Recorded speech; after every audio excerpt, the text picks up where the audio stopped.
Ekta-ektaryang lupain sa Porac, Pampanga ang nanganganib maibenta ng isang kontrobersyal na Pogo company. Kalaban ngayon ng gobyerno ang oras para siguruhing hindi ito mangyari. Narito ang exclusive Weekend Agenda Report ni Nancy Carvajal.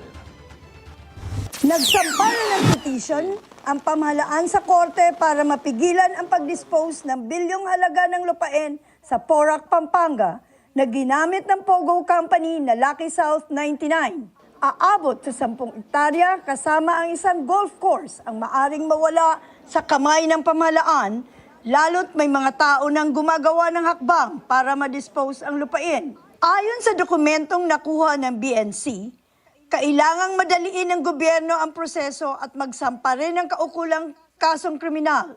Si Cassandra Ong ang isa sa maaring magbenepisyo pag naibenta ang mga lupain. Dati siyang stakeholder ng Whirlwind Corporation, ang nagpapaupa umano ng lupa sa Lucky South 99. Minsan nang na-detain si Ong na makontempt siya ng House of Representatives, nasa laya na siya ngayon sa kabila ng samut-saring reklamo isinampa laban sa kanya sa DOJ.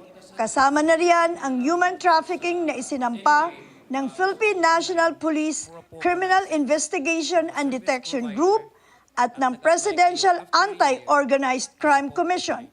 Nahaharap rin siya sa 87 counts ng money laundering na isinampa naman ng Anti-Money Laundering Council ng PAOK at ng National Bureau of Investigation dahil sa kanyang papel umano sa Pogo. Para sa agenda, Nancy Carvajal, Bilyonaryo News Channel.